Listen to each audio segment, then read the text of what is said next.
Welcome to the next lesson, which is about creating a well-structured curriculum and planning your lesson with lesson plan. So a lesson plan is typically a roadmap or a guide with which your learners knows exactly what they will be learning at the end of the course. Also, it will provide you with the teaching methodologies and the evaluation methods that you need to follow throughout the course. Lesson plan is typically being used in traditional classrooms, but with a little tweak, we can adapt it to online teaching as well. So I'll walk you through the steps needed to create one. The first step is to set SMART objectives for your lessons. SMART means specific, measurable, attainable, relevant, and time-bound. Let me explain this in detail. So specific means you have to clearly define what your learners will learn and achieve in each lesson. For measurable, you have to ensure that your objectives are measurable, allowing you to assess your students' progress accurately. Attainable, you have to set realistic and achievable goals that match your learners' capabilities. Also, you must align your lesson objectives with your overall course theme and your learners' needs.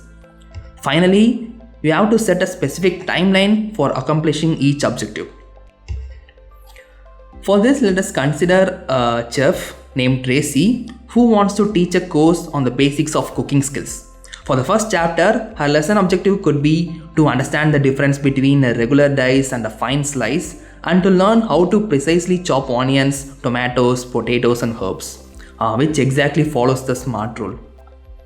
Coming to step 2, it is to incorporate relevant course materials. Once your lesson objectives are very clear, it's time to add relevant materials to enhance the learning experience. Use a variety of content types such as videos, PDFs, presentations, or external site snippets to make your course engaging and informative. Using the same example again, for Tracy's lesson on chopping techniques, she could provide a video demonstrating different knife folding methods or a PDF explaining various slicing techniques. These materials will help our learners grasp the core concepts more easily. Coming to step 3 is to plan your virtual classroom sessions. If you are conducting live session, planning is crucial to deliver an engaging and smooth learning experience.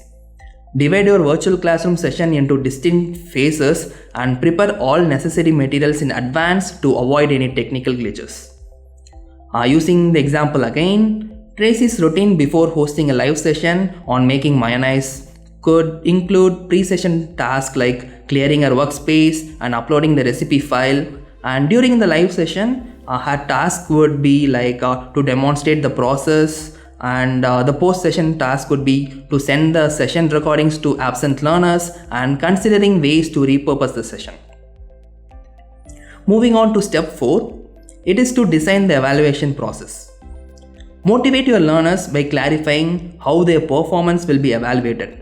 Assignments, quizzes, and polls are excellent tools for assessing their grasp of the course. Using the same example, for Tracy's chopping technique lesson, she could evaluate her learners by assigning them to either upload a document outlining the difference between dicing and slicing, or to upload pictures of vegetables they have chopped so that she can share her feedback. Clearly communicate the evaluation process to boost your learners' confidence and help them track their progress effectively. And finally, step 5. It is to refine your teaching methodologies. Teaching is an ongoing process, and gathering feedback from your learners is vital for continuous improvement. Use this feedback to refine your teaching strategies and update your course materials regularly.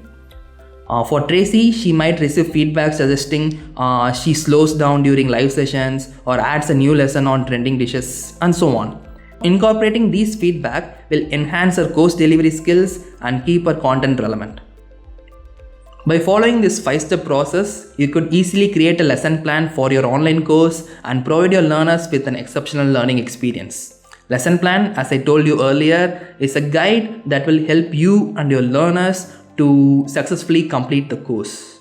In this lesson, I added a free template with which you can create your very own lesson plan. So in the next lesson, I'll take you through the strategies on how to price your course. So until then, take care.